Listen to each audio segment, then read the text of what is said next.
Mic check.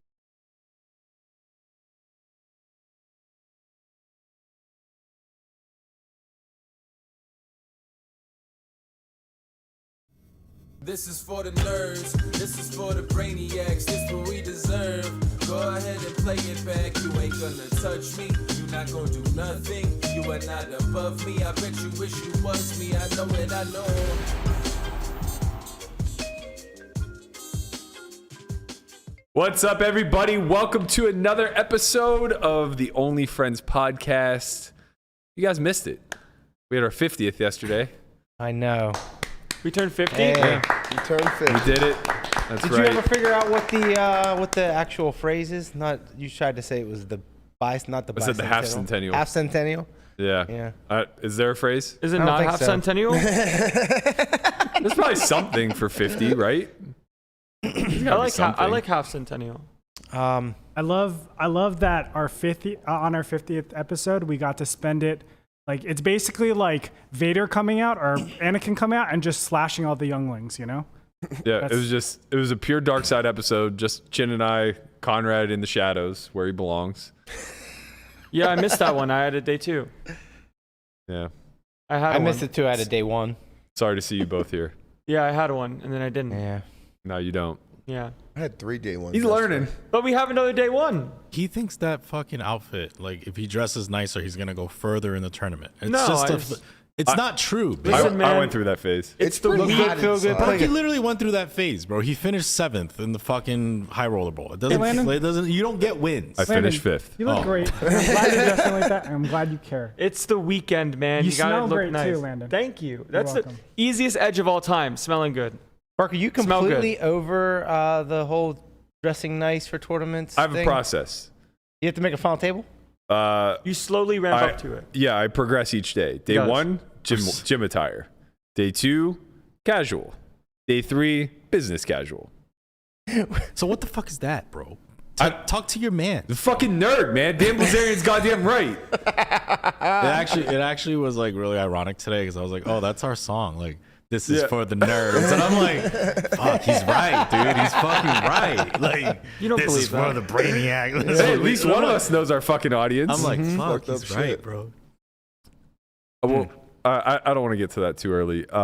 It's just a teaser, bro. Yeah, no, I understand. The first thing I want to talk about is these fucking scumbag New York Ranger fans. Yo, Wow. what in the fuck? These fucking Yeah, no, it's scumbags. He Yo, probably they- spit on him. Look, they don't represent all of them. Like, I don't care if he pulled a knife on the He guy. probably spit on him. So something happened. Fill me in. I don't know what happened. Okay. Tampa Bay. I didn't see this. This is what happened. This is what happened.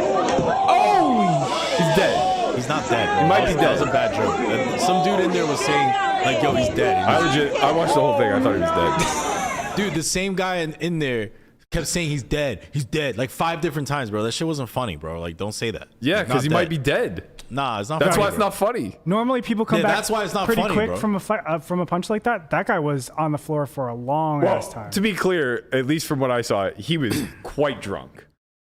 So I'm I mean, sure he was walking like this. I'm sure he was already pretty close to blacked out. Okay. Look, And, shout out to the Ranger fans that actually did help this dude. Like, you know, when he got hit and got dropped, like, there was a lot of Ranger fans that went to his aid. Yeah, because they Shout out. just watched a fucking murder take place. Yeah, honestly, that's just completely unacceptable. Like, that was insane. Like, it's such a sucker punch. Like, bro, if you want to square up, but like, don't do that. Like, that's The pussy whole as reason fuck. he hit him is because he was wearing a Tampa jersey. Yeah. and they lost. Bro, we how don't- we much don't know money? that. We Bro, don't know how if much there was money any did this reason. homie have here on the we game? go. I don't know. We don't Here know we if there's go. any reason. The We don't know reason that is man because spit on the him, said Ranger fan something. literally was just like Salty as pissed. fuck that they lost. He lost his whatever sports bet he Yeah, had. he had $1 million. He He had $1 fucking million got on it. wrecked. This He is probably we bet don't on know bet the MGM. We don't There know you the go, Berkey. I details. put the plug in for you. These fucking scumbag Ranger We fans. don't know the details of what happened here. Most likely, this Tampa Bayian just spit on him or something. I don't give a fuck if he Tampa did. He just spit on his face. These scumbag Ranger fans something happened. can't handle their loss. Oh, And they turn around man. and sucker punch this poor guy who's blacked the fuck out already. Unbelievable. That shit's It's pussy, uncalled bro. for. This It really is, you know who I expect this from? Browns fans. That's who I expect this from. Yeah. Dodger Fucking fans. Cleveland. Who? Dodger fan. Yeah, LA Dodger fans. That legit happened. Yeah. A guy Raider literally. fans. That happens Someone with got like San stabbed, right? Fran and No, legit. A guy got killed in the Yeah, parking lot it's for sad, wearing right? San Francisco Giant jersey in Dodger Stadium. I think it also happened in Oakland. Oakland Raiders was wild. Happened a lot. That happens a lot. It's like a Doesn't normal, happen a lot. This is like a normal thing though, like over in Europe, right? Like the soccer hooligans, they just go around and beat up the other team all the time. There's like There was a whole movie very on that. normalized. Every over there, I movie think. I've ever seen is in Europe. Yeah, I'm They're only fucking- going off movies. I'm only going off Euro Trip. I think was the movie. No, They're there's running literally from whole the- movies. Like Like they're just waiting to get off They're the like subway, gangs, fucking bro. chanted, waiting for Yeah. the other team's fans to get off the subway to fucking brawl. Like Yeah. every fucking movie I've ever There seen. are definitely certain stadiums that like I wouldn't be caught dead wearing my team's jersey in if I were on a away game. Philly, Name them. for Yeah, sure. No. Like no way. I mean, I guess like wearing a New Steelers York now. Yeah, like wearing a Steelers jersey in Philly, like not that big of a deal. But like, I'm not going to a Flyers game in a Crosby shirt. Like, no way. Right. You're kind of Philly- looking for a fight at that Yeah, point. Philly's looking.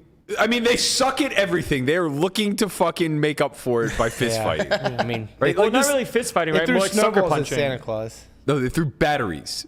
Batteries? Batteries at Santa Claus. Bro, that guy fucking mollywopped him. He haymakered him. He sucker punched him. Really he cheated. did. It was cheating. That was cheating. Someone didn't get what they wanted for this Christmas. poor guy, I don't know what happened that led to the punch, but the guy who got hit, like there was no shot of him even coming close to getting his hands up. Hell no. I His mean, he fucking was neck just was like this, embodied, like just out. It's just like That's ridiculous. it. Like if you're gonna challenge someone to a fight, like you challenge them to a fight, and you both are aware a fight is about to happen. Yeah. You don't Yeah. just come out of nowhere and like WWE in real life slam on these people. Like no. Let me tell you something. That man either said something to him, spit on him, or fucking something happened. scumbags. Something. You want to know along what the happened? You know lines what the happened. repercussions were of the dude in the red shirt? Nothing, because they're all fucking scumbags.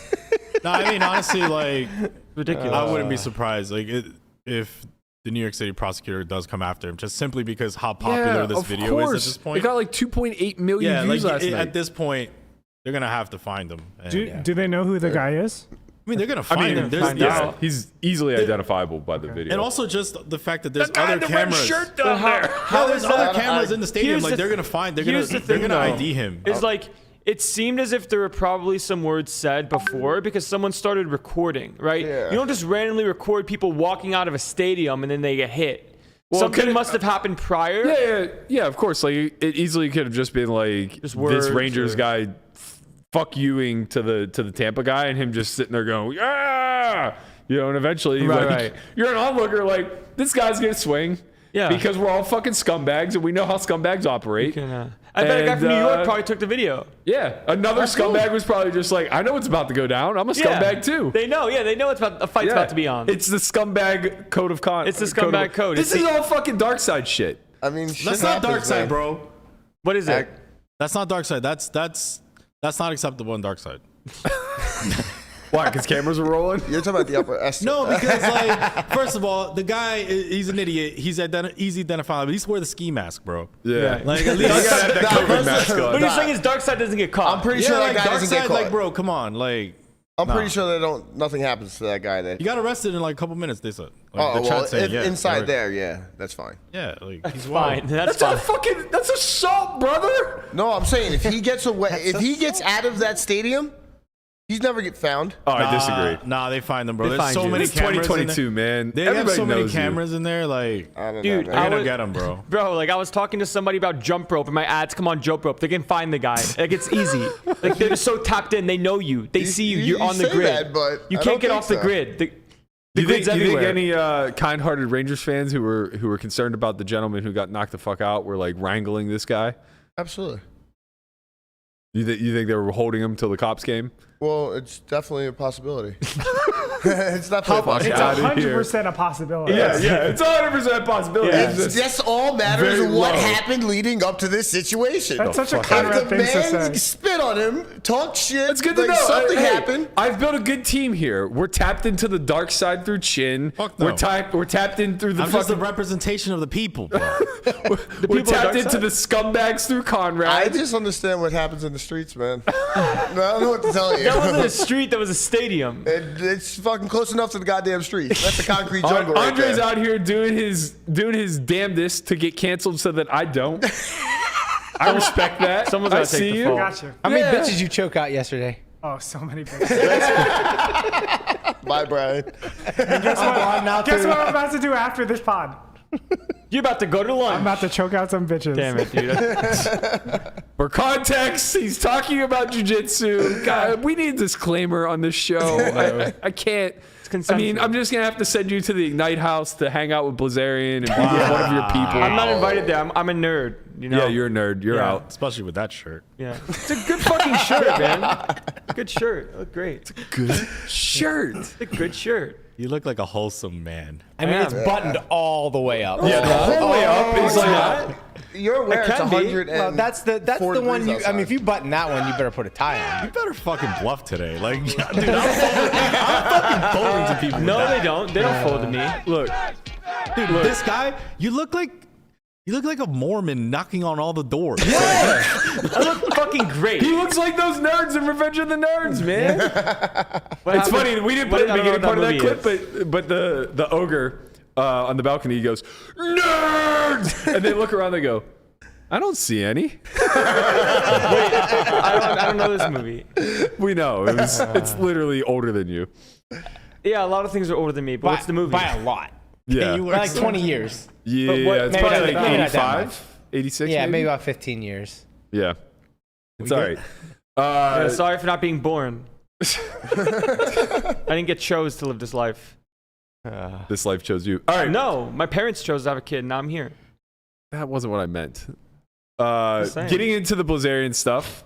So just to give a backstory before we get into the Adam 22 no jumper interview that he did yesterday. On National Women's Day, Gigi had taken down Blitz's avatars, I guess, or whatever the fuck was on the site that made people believe that he was some sort of ambassador. Okay. And news then sprung. And granted, it was poker outlets, so they were kind of just jumping to conclusions. They basically said like Dan Blizerian out as GG ambassador, right? Okay. 2.5 weeks later, on March 22nd, GG puts out a statement saying the exact opposite. They wanted to reconfirm that Dan Blizerian was still a part of GG Poker and was indeed an ambassador. Uh-huh. So this article was released a couple weeks thereafter. Also important to note that this was pretty much exactly a year to date. Right. Which is, they were probably in this negotiation contract where they took down his thing, and then they were still talking, and then probably the conversations were going really well, and they were like, yeah, he's still in. Yeah. And now we're where we are now. Yeah. So where we are now, and again, I guess we're just kind of jumping to conclusions because we're only going off of one source, but that source is Dan Blizerian. Where we are now is that poker players are fucking nerds, man. Yeah, man. And Dan Blizerian doesn't want anything to do with them. It took him There's a this couple- long to figure there's a that couple out. that he approves, though. Yeah, they're not nerds. Like he The funny just part is came, they're did he absolutely just nerds. come to this realization? Like it's a mental game, it's an intellectual game. Not to him. No, I know. But like, so it was like one day he just woke up and was like, you know what? I'm surrounded by fucking nerds. I'm out of here. Yeah. Nerds. I'm out of here. Nerds. Get out of town. Nerds.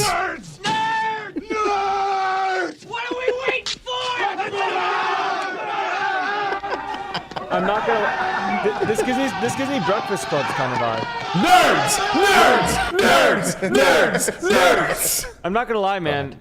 That looked like Breakfast Club. And I like Breakfast Club. It was an 80s movie. They all look like Breakfast I Club. know. It looks like a good movie. It looks like a good, fun movie. Literally everything looked like Breakfast Club. So yeah, so Dan Blizerian finally realized it takes more than the brain of a Neanderthal to play professional poker. Shocker, I know.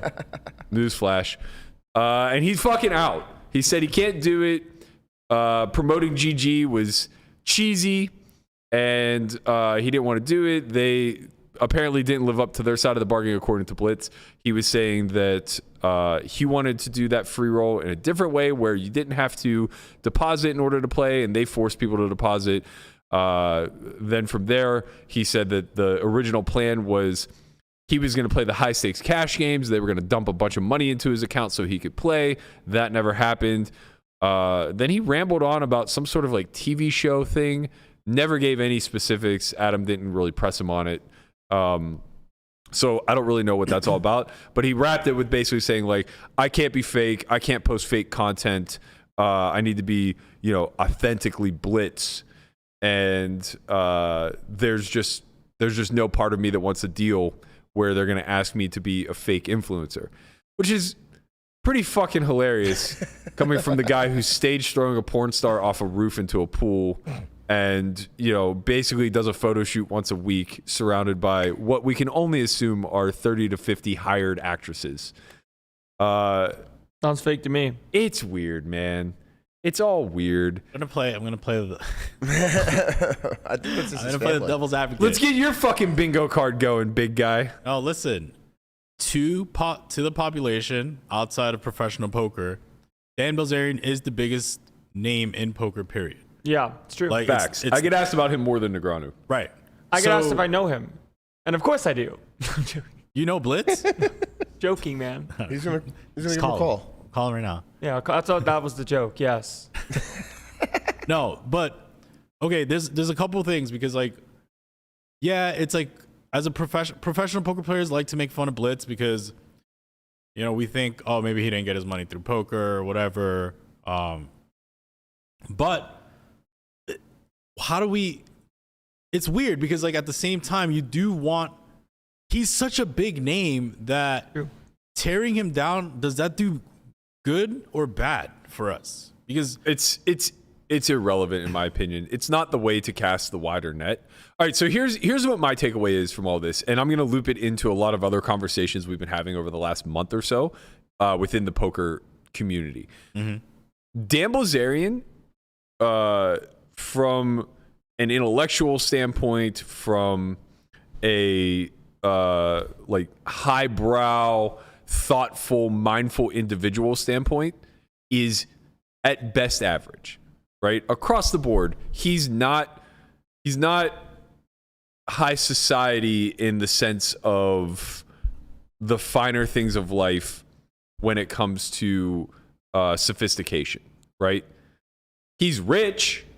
He's very wealthy. He has a ton of social clout and influence.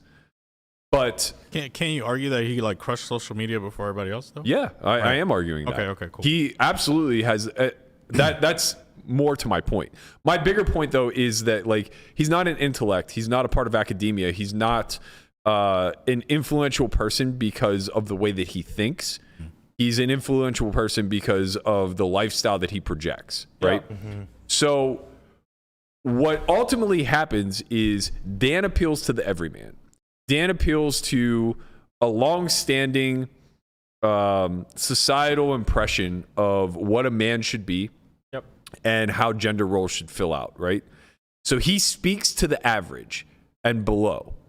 He speaks to those who are aspiring to get girls, to get money, to get power, to get security, to get all of the things that are higher up in the hierarchy of needs, right? He's not speaking to a highbrow community like poker. And when I say that, I don't mean that we're uppity or anything like that. It's just, it's an intellectual game. It's going to bring in higher intelligence. It's going to bring in people who are more mindful, more thoughtful, doing more self-discovery and things of that nature, right? So at the end of the day, will he expand the community at large? Temporarily, maybe, but the people that he brings in will have no shelf life, right? Because they're people who are looking to play a lottery and get lucky, and some tiny percentage of them will, but it's not high enough that there will be actual growth there. Okay, but that's what he said. He said, "I don't want to play against those people. I want to play against the fish," right? Yeah, but what we're saying is that framework doesn't work. It's just not. It's not going to be executable as the community continues to move forward and grow. Everybody's getting sharper, himself included. It doesn't take that much now to get to a base level of comprehension in this game. And the bigger point at large that I'm trying to make is that the chatter within our community is a lot of pressure and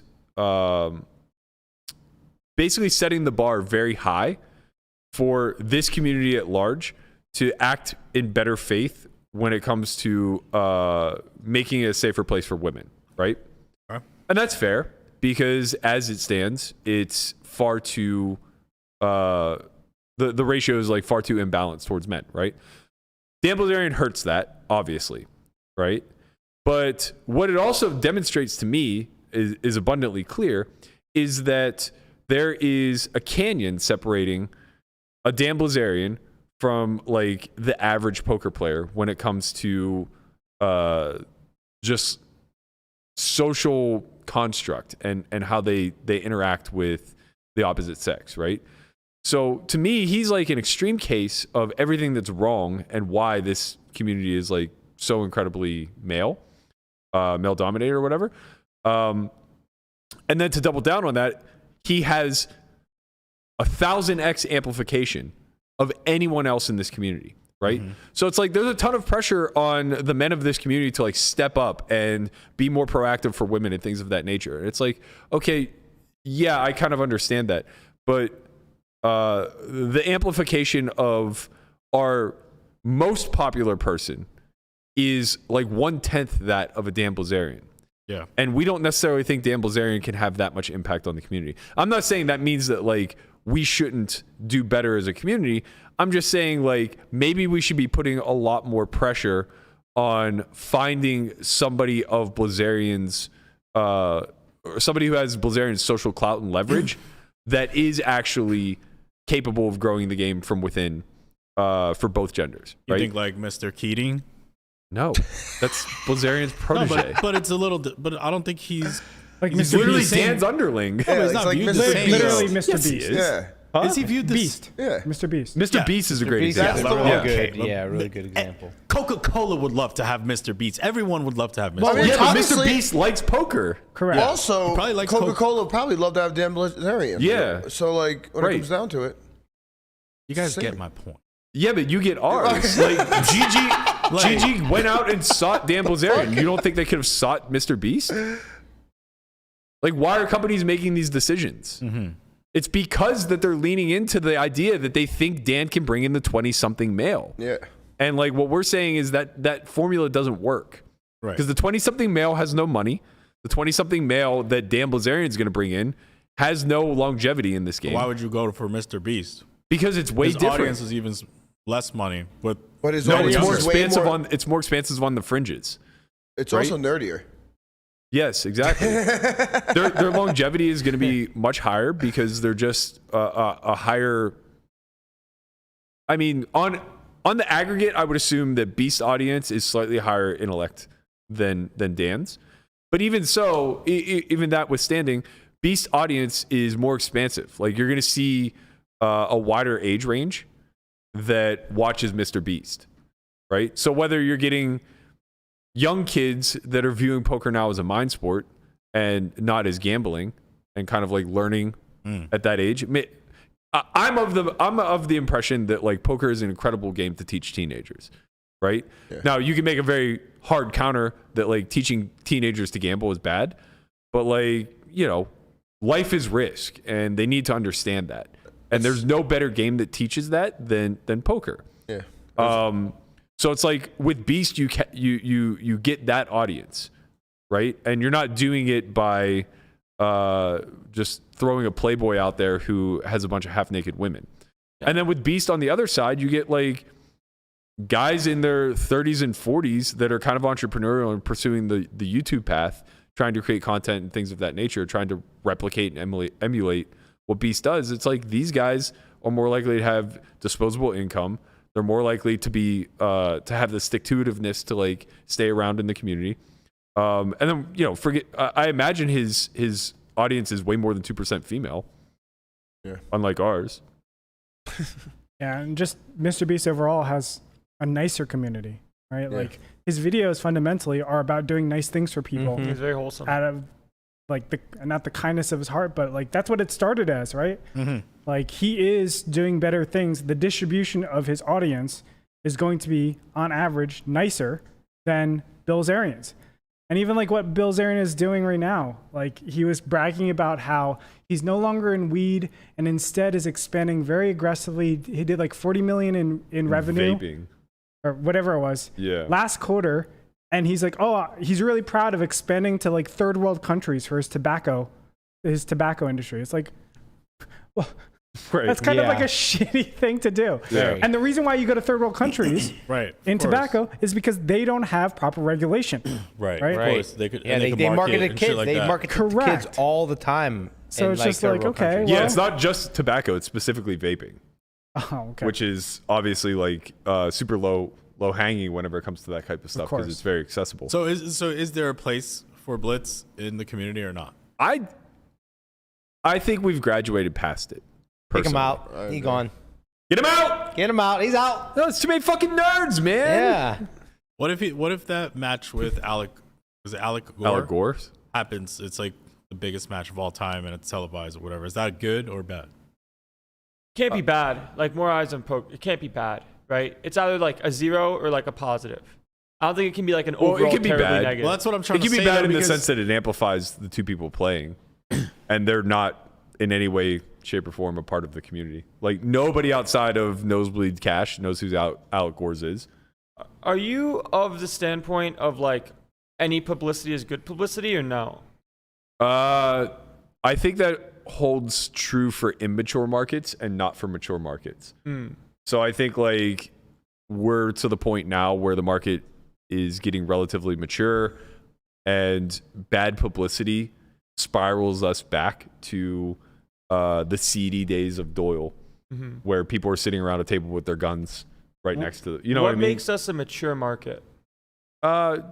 Years of growth, year-over-year growth for the better part of a decade, going through iterations of both online and live, maturing through regulation sense, Right. So like Black Friday, for the live venue, it's tournaments being able to be brought to scale now. Yeah. It's the addition of Shuffle Masters. It's the growth and boom of poker rooms across the nation. Like all of that leads to standardized rules or more standardized rules. Yeah. The just TDA community. summits, things like that. What's that? And just community overall. 'Cause, like Yeah. the same people are in poker still, basically. To some degree, yes, and also just like base knowledge, right? That's kind of the easiest way. Yeah. When the barrier of entry begins to be a little bit higher, you can kind of qualify a market as a lot more sharp, therefore more mature. Same thing with crypto. Like crypto is starting to get to the point of being mature. Yeah. The barrier of entry just is continually growing. It's also still super new, like with a bunch of NFT projects and this. I would separate NFTs and crypto. Okay, I would say, okay, gotcha. I would say NFT market is very immature. Yeah. Like it's odd because Dan doesn't market to, like, I don't know if he's surprised by the fact he thinks that poker is a bunch of fucking nerds, right? Like he doesn't market to the nerds, so to speak. Like, I mean, he does. There are definitely like a bunch of, maybe nerd is the wrong word, but like okay, right. basically there are a bunch of very smart antisocial kids who grew up that would love his life. They would trade their intelligence for his affluence, right? So does that make Dan a bad influencer in the marketplace? In my opinion, yes. Why? Because I think if we looked at the shape of his audience Okay. and what it's built out of, I think that there's only a small percentage of overlap. Let me rephrase. There's only a small percentage of overlap of that audience and poker players in a sustainable way. There's Okay. a large overlap of people who are interested in poker Okay. and our market. Yeah. Right? But I would say the vast majority of them could never actually break through the barrier of entry. What if it's just like a conversion rate where, like, call it 5% of his market learns about poker, gets poker, and then 1% of that 5% ends up staying? But he starts with a really big number. Yeah. That part's very true. And like Kim K would be another good example, right? Yeah. I think both of them kind of fall in the same category where very little of their market actually stands to convert to a longtime customer Yeah. when it comes to poker, but they do have such mass market appeal Right. that it's potential. So it's difficult because like I understand what you're saying. There's this opportunity to kind of quote unquote make poker cool Yeah. by utilizing social influence like this. Yeah. But the problem is that it's selling a fake message. Yeah, because poker's not cool. I mean, it can cool. be, but it's not going to be It's- cool the way he would package Exactly. it. It's different. It's a different kind of It's cool. nerd yeah. cool. Yeah, it's cool. Okay, I do you think mean you guys how he are would package getting it, though? too caught up on the word nerd. Like he meant that in a derogatory way. Yeah, right? of course. Like, fine. Of course. it's like, you know, I think you're taking the meaning of it way too much. It's just like calling them dumbasses or whatever. You don't actually mean they're stupid. It's just you're trying to shit on a community. Right. So I don't think we should get too hung up on the word nerd. Sure. Yeah, what I'm saying with the way he packaged it, it's that it's a gambling game with girls and money and cars, and basically his image is that of a rap video, Yeah. right? But that's just not what poker is. What do you drive, Burke? What do you drive? What does that matter? You have a don't little understand. Maz, yo. So what? You're a poker player with a Maz. It's nice. Who gives a shit? Saying it's nice. You have a nice life, bro. Yeah, poker's been very good to me, but like I've worked my ass off, and that's not like I wouldn't sell that dream. I don't think that dream is attainable for many, I if wouldn't- any. Yeah, and I wouldn't necessarily classify Berkey as flashy and, you know. You seen Berkey's closet, dude? That shit's huge. He doesn't have these big watches and a bunch of jewelry and girls around him. Fucking with you, bro. No, Berkey has I gotta girls whoop. around him.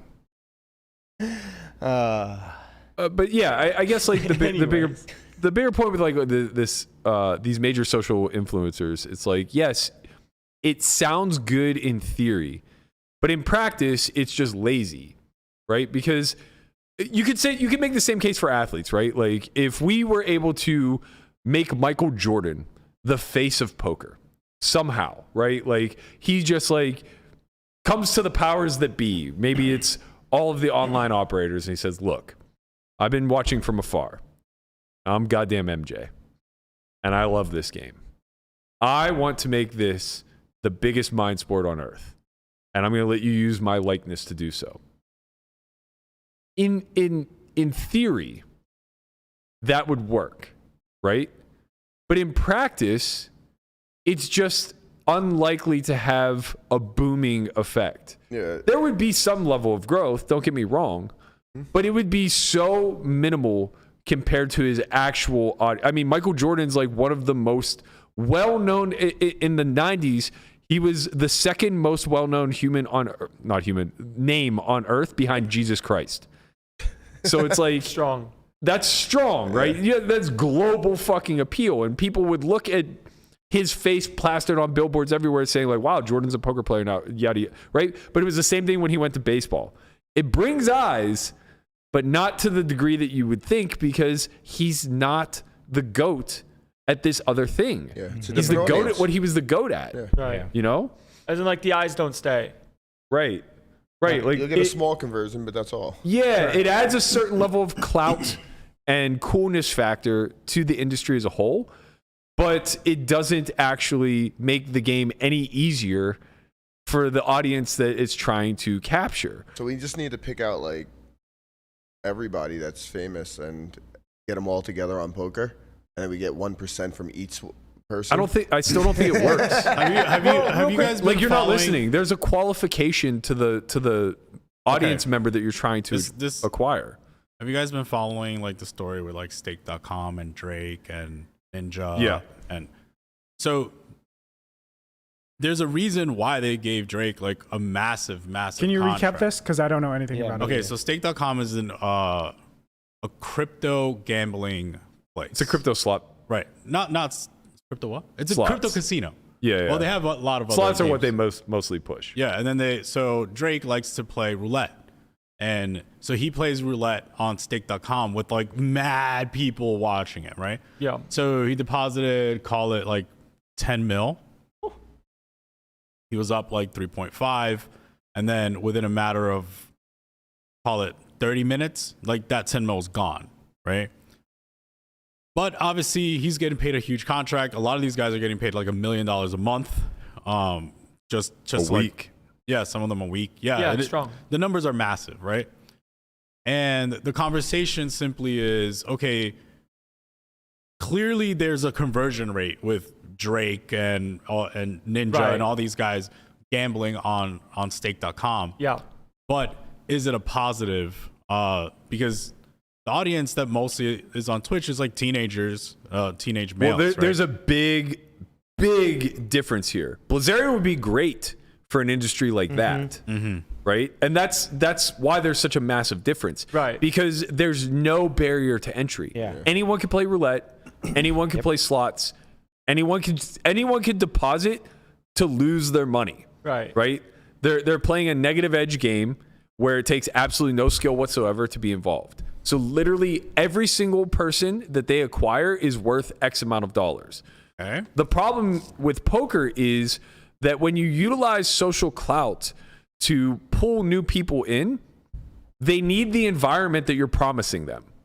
And it doesn't exist anywhere really, right? Like, where does the average Joe who signs up to play poker because it's so fucking cool get to play, or even have the potential down the road, if he works hard enough, to play in games that have strippers and Dan Blizerian and Stevie Aoki and, you know, famous people? And how can you sell the dark side when it's so inaccessible, right?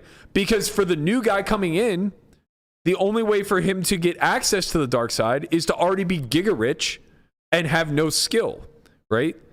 And if he's neither of those things, but then he gets rich through developing a skill, he'll have absolutely no access to these dark side games. So you're selling something that just, it doesn't exist and it can't really exist. Yeah. We could reshape the product, of course, but that's also challenging, right? How do Yeah. we make it such that poker becomes a more of a gamble game? I mean, we could add variants to the actual game itself, right? We could do a lot of things structurally to make it so that it's less skillful, but that then won't grow into larger stakes. Let me make the argument for GG and maybe why they have him, right?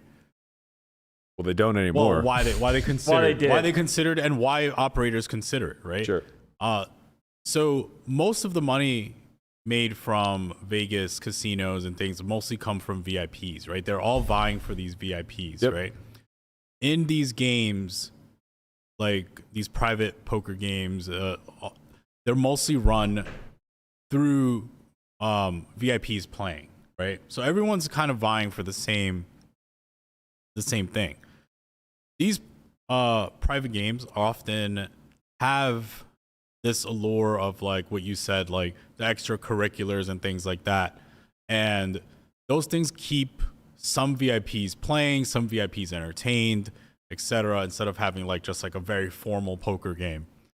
And maybe Dan gives the allure of that sort of accessibility to the VIPs they're marketing. So maybe they're not marketing to the average person. Maybe they are marketing Dan Bilzerian to the VIPs. You don't have to do that publicly.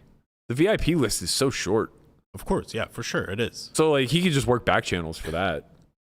You don't have to make him a partner of the company or any sort of face or anything like that. I mean, think of all the negative blowback that they dealt with within the community space already, which I know that they don't care about. Right. Because once you have a customer in this space, like you can't do anything to alienate them. That's been proven time and time again. Stars Party, all of them. Like nobody's ever going to ban, nobody's ever going to boycott, nobody's ever going to walk away because this is their livelihood, or at least they believe it to be their livelihood, even if it's not feasible.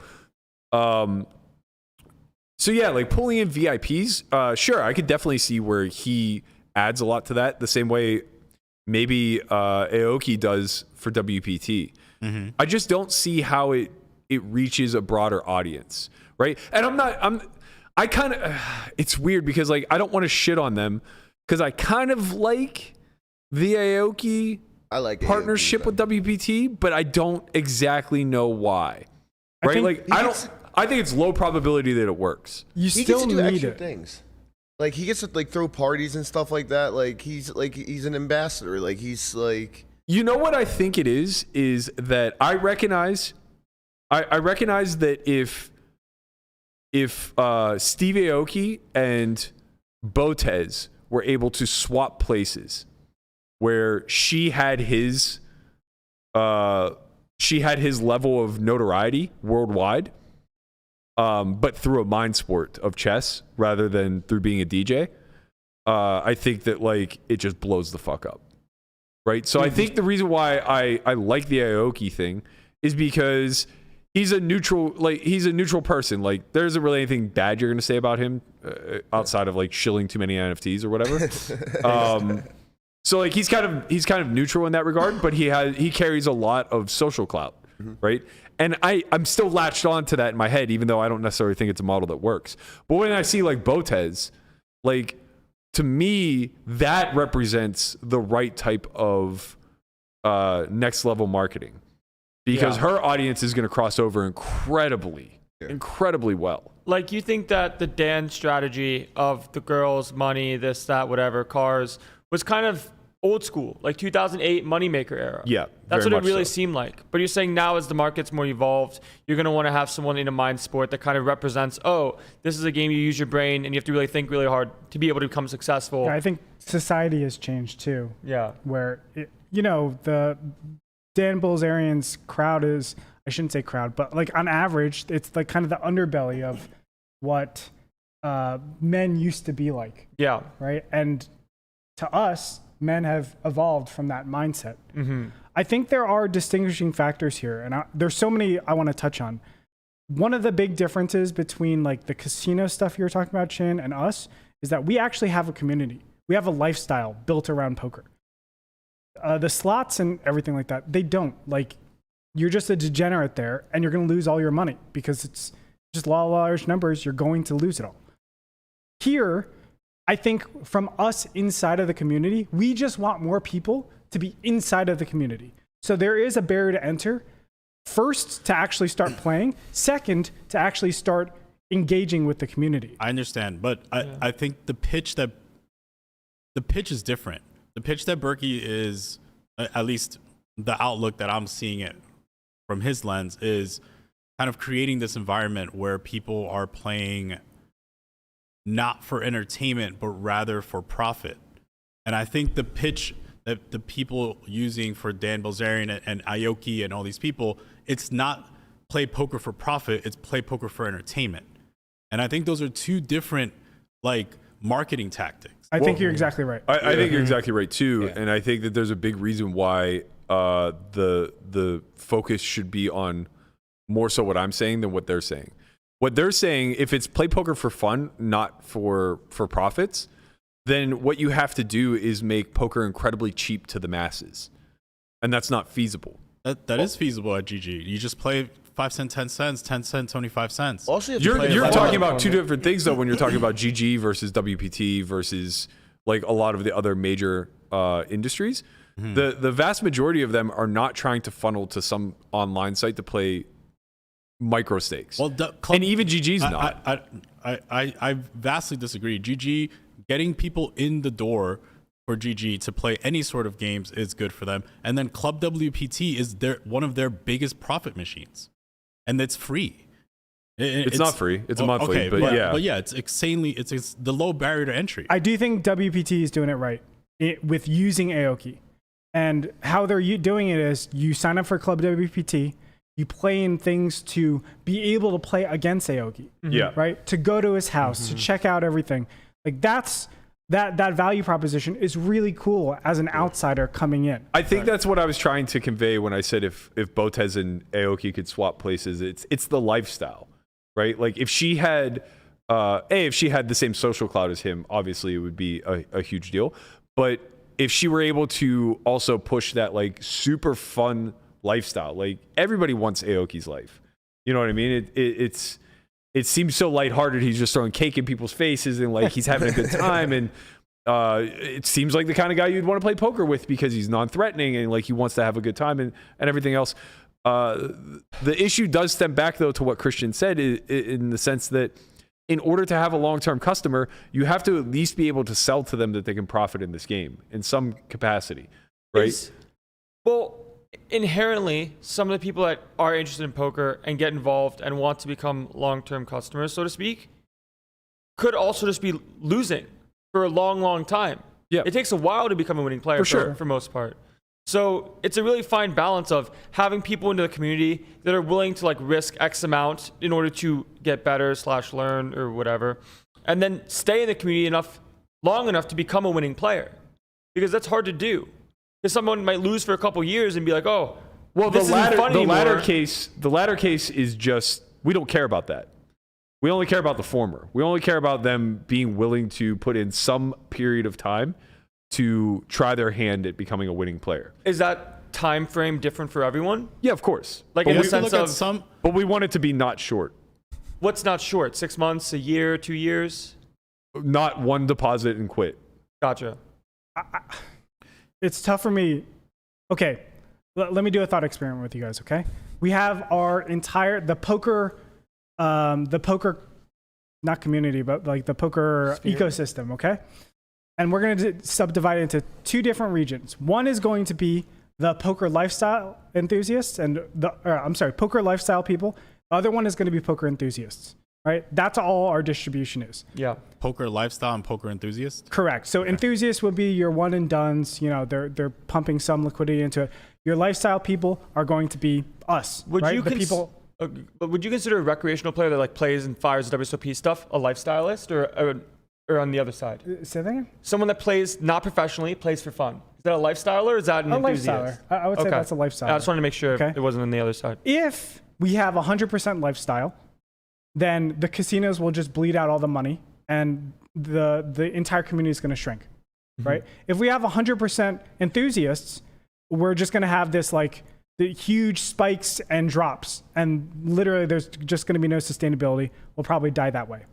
I don't know what that proportion is right now of what it exists right now, but it's somewhere in the middle.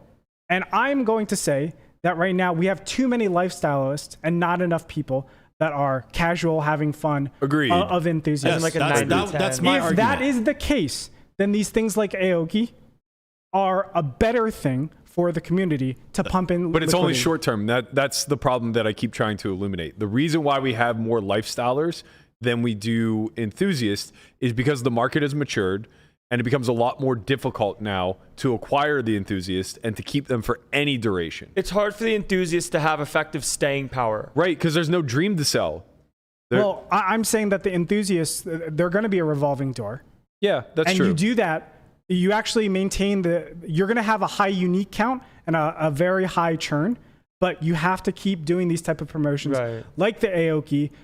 Maybe we look at an influencer like Botez and we say, okay, we're going to move her into the category of the Lex Valdehouses, the Spraggies, the Fintons, etc. Yeah. Because she's so unique that because there's so much chess poker crossover, Yeah. we can use her like that. But we do need the Aokis. Maybe we need the Bilzerians. Maybe we need the Norman McDonald's and stuff like that. I would be interested to see numbers. Obviously, I haven't, but from an outsider's point of view, I feel like every one of these celebrity signings has just been an utter failure. Call it the Neymars for poker stars, and whatever other soccer sports stars that they've signed along the way. We don't know because it's not an American pitch. Like they're not signing Neymar for America. No, of course not. But that I would assume that had to perform better than Blizerian, who is an American pitch. I don't know. I don't know what their plan was with Bilzerian because obviously GG's not here. So I don't know what they were thinking. But I mean, maybe they but thought yeah. they were going to move into the States sooner than later. But like in any event, Yes. it doesn't seem to have moved the numbers in any capacity from an outsider's point of view. Now, maybe, if we really dig in, we see that there was like a 3% increase in acquisition or something that was meaningful to them that was that made the contracts worthwhile. I'm thinking more broad, I guess. And this isn't a problem that like I think we're in a position to necessarily solve, but there's a lot of give and take, right? So I think like the major difference between a hiring of a Blizerian versus a hiring of an Aoki versus a hiring of a Kim K is that Blizerian uniquely stands out from those two in the sense that he is selling an age-old American dream of what it is to be a playboy and utilizing poker as the vehicle Right. in order to achieve that. He's selling that that's possible and Right. pretending that that's exactly what he did, And right? it's not anymore. Right. And not only is it not possible, but there's a lot of negative that comes with that. You're overly alienating the female population, which sure, we don't have great ratios, Yeah. but you certainly don't want to make it worse. And Right. there's definitely room to make it better, right? This stifles that for sure. How even in some regards true is all of this stuff more so speculation and fear of the future? Because the series and places everywhere else have been booming. Like turnouts have been ridiculous. You're only looking at one element of it. Live MTTs are going to be booming for quite some time. So what's not? Everything else. Yeah, online cash. Literally everything live else. Cash. Online cash, live cash, even online MTTs for the most part outside of like major series. Okay. Everything is in steady decline and has been since maybe Black Friday or a couple years prior. And you think the MTTs are probably going to stay the same because it's kind of the hit big mentality. Like you can literally win well, six there's a few figures. reasons. Inflation being one. So the cost of entry is significantly lower according to like what your dollar can buy Okay. than it used to be. Basically, price points have stayed the same for the better part of a decade. Right. So what was a big buy-in in 2011 is not that big of a buy-in now. Right. So 1,500 is like a 1,200. Yeah, probably maybe even less. Yeah. Got it. The one The thing main event has I'll been push back is 10K. if like the Dans or the Neymars were worth it. I think that some of this marketing is direct marketing and they're looking for conversion, but some of this marketing is just brand marketing. Being known as, hey, we just have cool shit and cool promotions, and this is why you should be a part of us. That's a really hard thing to sell continuously, and you have to keep doing this. Right, it's awareness. It's awareness marketing. It's what happens. Correct. It's the difference between like Facebook marketing, where it's like direct like conversions, and how they market on Twitter or Snapchat, where it's just like you just see the brand, and then they don't expect you to convert there, Correct. but it's just like, oh, we know about this. So next time you think about Kevin Hart, you're like, oh yeah, I saw a commercial with him. He was playing poker, and now you just like have that in your constant subconscious. Well, for cash and things like that, cash is a scalable game, right? You can go from playing 1-2 to playing 100, 200 in the sense of It's a lot more linear than anything else in right. poker. Yeah. With tournaments, the buy-ins kind of stay the same. Like there's some 600s, some 1500s, and then you scale with the higher buy-ins, right? Like 10Ks. Also, you just like play a range. 25Ks. You right? generally play a range. But if we want new people, the new people probably aren't going to start by playing 5-10, right? They're going to start by playing 1-2. Sure. And there's a lot of 1-2 games and stuff going around all the time. Is that Kind not of. true? I mean, Or like in relation to what it was like before? not in relation to before. No. Okay. I mean, when I first moved here, Venetian on average would run 10 to 15 2-5 games every night. Right. There's two Barely two. Yeah. maybe now. Yeah. And that's not a big stake. Right. Right. So like, yeah, it's being overtaken by 1-3 and 1-2, but they're still not getting like 15 tables of 1-3 and 1-2. Right. Everything is just 1-2 or 1-3 now. With Yeah. a few of the higher stake games. Right. Which It's like is coincidentally how the poker 1-2 began. dominance is like skyrocketed. Right. Well, there's actually no 1-2. It's all 1-3. It's 1-3. It's Okay. largely switching, Yeah. but yeah, that's also like demonstrating another barrier of entry problem, right? So many people are frequenting that stake because it's largely too high of a buy-in for people who are dipping their toes in, but they have no other choice. So they do it anyway, which then makes the game incredibly soft, which now discourages people who are trying to cut their teeth and make 25 or 30 bucks an hour from going from 1-3 to 2-5. So basically it keeps the pro in that pool a whole lot longer because it's the entry level stake, right? And they just constantly get to feed off of entry level money that never stands a shot. Right? So Right. we don't protect our ecosystem very well at all. No. The 1-3 game should be a lot more protected where it's almost across the board going to be people who are inexperienced and learning the game together, right? Right. Just new players, people trying to understand how the game works, not people also that know how the game works and trying to have like a Yeah, basic and I learning. think like meetup games could function incredibly well at this, right? Yeah. But it would take a lot of collaboration and a lot of incentive to make it work. So and essentially it's tough. if you follow this model where like let's say 10 casinos nationwide hire individuals to run meetups, right? Mm-hmm. Or even better, 10 casinos across or 10 casinos nationwide buy into a pool that allow them to bring people to run meetup games every single week, 50 weeks out of the year, right? And now out of this pool, there's, call it 50 influencers that are getting paid a salary to run meetup games once a week. all Meetup year game long. pros, basically. Yeah, basically meetup game pros. And what this would do is effectively allow their social clout within the industry to bring in and kind of like move along people who are interested from an outsider's point of view, like the viewers, right?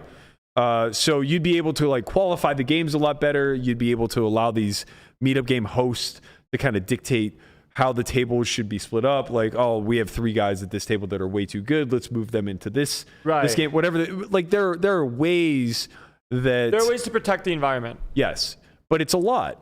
Yeah. And it's not cost effective. Like, yeah, right? like I'm not gonna lie, I know some friends from a couple years ago. Well, friends, loose term, but people that have said I literally go and travel for meetup games because they're great games, and like you could just have a pretty sick win rate playing a meetup game because people that watch content that don't take poker that seriously but enjoy it are playing games, and you have a sick win rate if you know what you're doing. It makes sense to go be a meetup game pro, but like. It's tough because I think that the game is best sold right now boots on the ground, but that's obviously like the least probable way of expanding the growth of the game as a whole. Right. So yeah, I mean, obviously, like we double down on this a lot. We have a marketing problem. We know we have a marketing problem. Yeah. I guess my point is that like Blitz isn't the answer to that problem. Yeah, and like there's a difference between viewership and retention. Like people are gonna watch some cool stuff, but they're not gonna do anything about it. Like they're just gonna watch it. Has anyone seen Vince Vaughn around? Isn't he supposed to be the master of ceremonies? Master of ceremonies, yeah, right. I haven't seen him at all. I think he did Shuffle Up and Deal for the first event. And then like the main probably. That was Lisa Vanderpump. Yeah. No, that was the first open event. Oh, okay. More dog yeah, I was gonna say because perspective. I haven't seen him do any kind of promotions or any. Not that I mean, don't know if it would move the needle or what it would would he do. be but, doing? like, do? what? What would he be doing? I don't know, but they marketed it like, oh, he's gonna be the master of ceremonies, and I'm sure he'll be I around during the assume main that event. comes with some sort of role of doing. I mean, I'm sure he'll be around during the main event, but like, They'll probably play the main. we're running the biggest festival of the year. Nobody's covering it. Right. No one. Right. Like CBS Sports doesn't cover, or more importantly, not CBS Sports. More importantly, ABC, CBS, NBC. They're not reporting on this. No, When they do their sports package and the ESPN. 11 o'clock nightly news, they don't cover this. ESPN not covering this. Is it because online poker is illegal, so to speak, in most states? No, it's because no one cares. There's no revenue Why don't people care? because there's no revenue for outsiders. That's so sad. Right? Like People it's- used to care. It's a catch-22. There are no outsiders pumping revenue in through advertising, Right. And in return, we don't get any sort of coverage, right? So it's like it's this like cart in front of the horse type scenario where if we could bring in outside advertisers, they would obviously be able to like leverage and lobby to get much more media coverage nationwide. But without the ability to get more media coverage nationwide, there's no advertisers. And PokerGo does what they do, but I think that this is maybe a gripe that isn't fair. People were complaining that the televised schedule is all high rollers, but that's only the events that are on PokerGo. Yeah. So they've actually been showing a bunch of other events on YouTube for free. Yeah. The problem is that it's not the same. It's not the same coverage. Oh, the production is way down. There's no whole cards. It's just like right. random cameras. I mean, The production for the PokerGo Yeah. stuff that's on PokerGo is ridiculous. It's amazing. Yeah, no, it's- that's great. Right. The YouTube side game coverage is. Yeah, It's a lot of clips. It's a lot of not the same. It's Right. not clips. There's no whole cards. I mean, that takes Yeah. away a huge portion of. It takes away a lot of the want. fun. Isn't it just Any 3 kind of cameras audience set wants up to and it's see. a 3-shot? Yeah, And you're it's just- a 3-shot Yeah. of the table, so Yeah. you get an overhead and then You all get the seats. flop, the full overhead, and then like each side of the table. Yeah, it And definitely the takes away part of commentary the is fun. like basically whoever they can throw in the booth. Like, nothing against Donnie Peters and Remco, but like, No. you know, I'm not getting any analysis out of them. They're talking about pizza. I mean, it's better than zero coverage, right? Obviously, Barely. but It's only better in the sense that like the everyman has a chance of being on a YouTube clip. right? Right. But it's not the same as literally making a final table and getting Right. proper coverage. Especially done. when only some of the final tables are selected. Because being on the screen with the production, with all the final tables, Bro, with it's the whole cards, only high rollers. yeah. Like 90+% of the events that they're covering are part of the Poker Go tour. Right. And you just see the same guys winning. so all short-sighted. It should be the That's opposite. all you see. It You don't 100% see that- should be the It's not opposite. even You don't, close. right? You don't see those like that guy who works a 9 to 5 every day just decide to fling it into the Well, like, you know, it's the millionaire so maker, and now he's making $1 million. like, Like, the 1Ks, so here- the 1500s, the Here's fuck, why. those should be Here's the why. ones. Because Poker Go is effectively, it seems like they're trying to market to a strategist more so the general population. But the Right. thing is that they're not. You don't think so? I mean, I think that's they what are. they're doing, yes. But if you talk to anybody within the company, they talk about the diehards as like rats that they want to discard. Like Yeah, but everybody wants. those are the ones paying for their $10 a month. Everybody's paying. I don't know. I think all the pros have it. When the boom happened, it was because of Moneymaker. If we and take- he was basically going to the everyman. yeah. if we Right. take a percentage of their demographic of subscribers, I would say it's overwhelmingly pros. Right. Like, here's the I thing. actually think that's probably not true. I would put money that it's pros over Rex. I mean, I would think that's not true just simply because the pros are outnumbered 5 to 10 to 1 of people who watch poker. Right, but you know how we know how hard is it to get conversion to people to subscribe to a poker Yeah, site. but we're offering training, not entertainment. Yeah, but there's enough entertaining We're offering both. with Sure. like the 27 poker vlogs out there. Yeah, sure. Man, but it's- I'm just saying that like There's enough entertaining. Sorry to cut you off. With Triton running streams every single day. it's not every single day. I mean, it was every single day for a little while. when the It's not series even goes on. close. every single day for a it's while. twice It's a once year, every and they're quarter. partnered with Poker Go when they do it. Yeah, but just No, think about they're all the not. free content they have. If, Oh, yeah, they're not. If You're the right. people want to watch poker, and they would need to be fans of Stevie Chidwick. They would need to be fans of strategy, or else they'll just watch Hustler, Right. Bike, Rampage, Brad Owen. They'll just watch all these other entertainment platforms. Right, because instead the of- people at that point realize that what they're playing, like the high rollers, are unattainable. It's not possible for it's very unlikely for like a recreational player to even fire a 10K in the first place, let alone final table and play on a stream.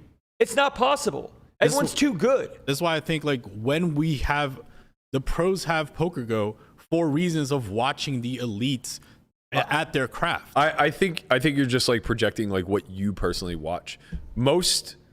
Most guys that I know that are playing for a living, especially like at the 1020 plus level and the 3500 plus level, don't have Poker Go and don't watch a fucking second of it. Why? I can't, because we don't care. Yeah. We just don't care about poker content, period. Who does? The Every people man. who are being sold the dream. Right. The people at the entry level, the people who 1, 2, 3, aspire 5. to be that guy on the screen, right? And you know, like we have a real problem in the sense that we only focus on this tiny little elitism rather than like on the minor leagues sometimes. And the WSOP is a major opportunity to both test that theory as well as just like throw everybody else a bone. Right? Like you'll just always do better if you can offer a recreational a chance of Right. being on TV. Like the 2500 final table wasn't supposed to be streamed, but because it was Nick Seaver and some others, it was like, wow, we have to stream this. This is a great final table. was that it, wasn't chosen. but was prior. it even on Poker Go or was it on YouTube? It was on Poker Go. I don't know that for sure. I'm not sure. I didn't watch it. This Don't- is what I mean. Like, I don't watch. Don't all of the stuff that they put on YouTube also goes on Poker No, Go? bro, you have to see these YouTube streams. It's not. No, so they do. So hold on. Well, hold what on. they There's do is an no- hour of the Okay, YouTube, and that's then it different. goes So to Poker yeah, it's Go. separate. So they do. So the stuff that is Free. specifically on Poker Go, they give you an hour of it free on YouTube. They do Correct. promotions. They try to get people to sign up. They give you a code. Right. Right. Then there's a whole separate thing where they're just doing the whole stream for free. That's the Or you pay for downgraded production Gotcha. stream of these other tournaments. Yeah, Right. makes sense. Yeah, I mean, I think that this is just a big opportunity lost. How would you take advantage of it? I mean, I know what got me fired up when I was at the entry level, and it was being able to watch literally fucking everything. It was being able to watch stars in the making, you know, following the crew. There was a storyline. ESPN fucking crushed it in the early 2000s, man. How? They were on the fucking grounds every day, running events every single day. Like, or not every day, but like every week. Every single Tuesday, you could watch another event. I don't care about mixed games. I watched every goddamn one of them. Stud, deuce to 7. Like, I watched Jeffrey Lissandro win 3 bracelets. I only know that name because of ESPN. Right. You know what I mean? Like, that was a big deal. They It were- was- Oh, yeah, because he was like, you took my chip, you took my Annie. oh, that Annygate, yeah. Was that with Prahlad? Yeah, for a lot. Yeah. Yeah, they used to just on ESPN. They would show all the preliminary, not all of them, but they would show like a bunch of preliminaries leading up to the main event. So it was like this week, it's like you said, it's some mixed game that's a $1,500 mixed game. This next week, it's $1,000 no limit hold'em. They showed limit hold'em, Yeah. like a And $2,000 limit to be hold'em fair, final table. there was a lot of cost to that because it was all post production and it was ran months after the event had concluded. Right. Right. We're in a 24-hour news cycle world Yeah, now. it was different. So it's Definitely very different. back then. Like nobody was things- following it as it was going on. Right. So Things it need to didn't be done matter. live now. Right. So you kind of lose. What ESPN did a great job of was curating the narratives because they had months to work on it, right? So 3 months post the results, they look and they say, well, Lissandro won 3 bracelets. Scott Fishman and Dutch Boyd both won a bracelet, so we're gonna feature the crew. And like this person ran deep in the main event and also had some other. So like we're gonna Do all the interviews They post create tournament. post yeah, they did a stories. great job of developing the storylines.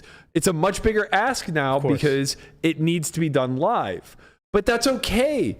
You don't need to go into the WWE version of this. Right. You just need to go into the NFL version of this, right? You just need to get a sideline reporter down there. Like what Jeff Platt did last year during the main event was fucking great. Yeah. That's a perfect example. And people of- love That was that awesome. shit. Yeah. Of course. It was great. Of course it was incredible because he's sharp. He knows who to look for in the field. Conrad. He knows how to like come up with Find comes up with, Conrad, like, and it's going to be stories. entertaining. yeah. He's curating storylines as the event is playing out. Right. And it's like we're missing that, man. You're missing the mark if all you're doing is showing fucking Dark Side and D Peters at every goddamn final table for an entire summer. Yeah. Right. Like the experiments failed. These guys have been on every stream for the last decade and nobody's following. Right?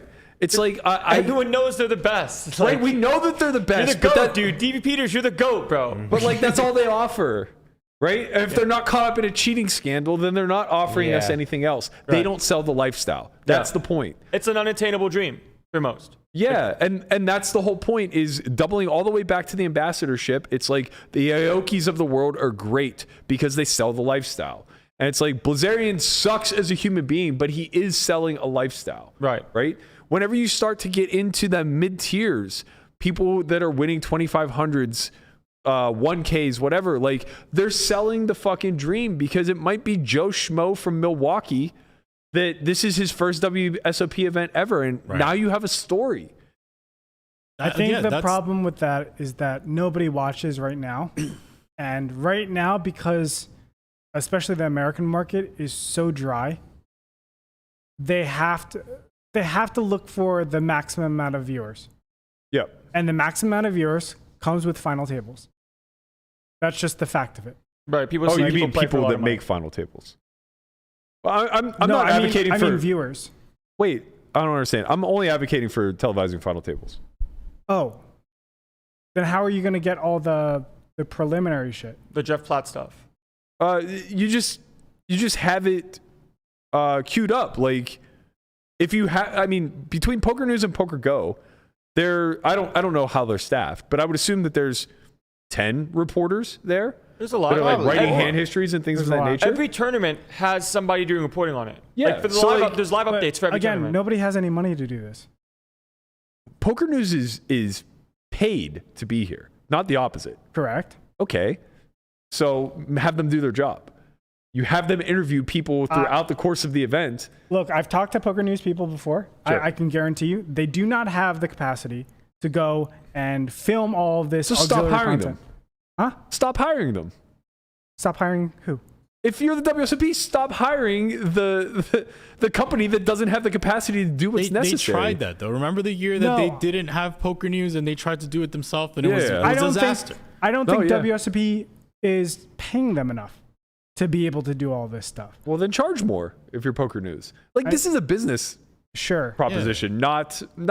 Well, this I'm is just what not going to accept that like this can't be done when it's. I can get a team of vloggers to do it. Berkey, where is the money coming from though? This is what I'm asking. The goddamn rake from the fucking 500. That shit was $80. What do you mean? Where's it coming from? 16% rate. I mean, They make like 15 million this summer.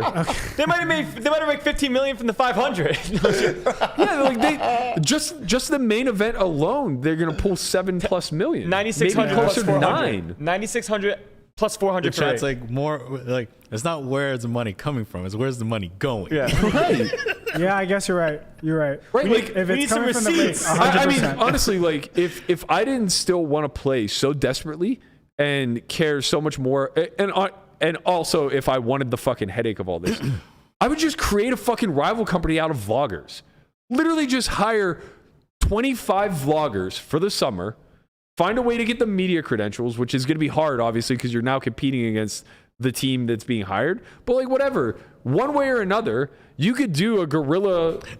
Dark side news. Yeah. Berkey's out there with the phone like I'm not kidding, man. Like I know. It's literally as simple as like be in the hallways during the break with a fucking camera and a mic, and you will get the stories that you're looking for. like Quad Jacks. Now, back you in want the to do day? it. You want to do it right. You have a fucking film crew out there with real cameras and real audio and a host. A lot And of they these do. I know guys- Poker News does. That's what Laura's here doing. A but- lot of these guys and ladies that work Poker News, this is their first time. Like, well, no, holding- Laura's been here now for no, 2. there's- She's very good at what she does. The problem is that she's on a leash. The top like Poker News people are. Yeah, I understand. But like they hire the people But that that's are because covering. that's because they hire that way. Yeah. Right? Yeah, like basically like a month before the series starts, they put out. Yeah, like, and if you nobody wanna wants to come- fucking compensate appropriately. Yeah. I would hire vloggers a lot of times, but like what they're doing is they're hiring like college kids that are interested in poker to go write up hand histories. Yeah. That's the least important thing of what I'm talking about, right? You should, and to be fair, because there's no televised final table, there's no coordination amongst the groups. So if you're Poker News, why would you do all this silly stuff on break, right?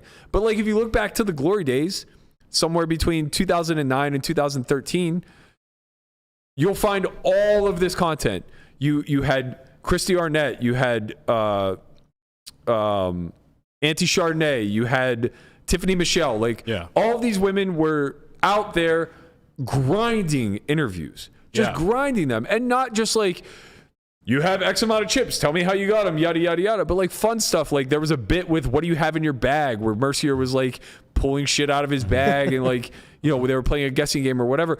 I mean, there was a lot of... Right, you have to make it more fun. There's And, like, just so much low-hanging fruit when it comes to making content here. Yeah. Right? So it's like either we're going to make this an internet production and we trust the community to do it on their own, which is basically the way that it's leaning, or...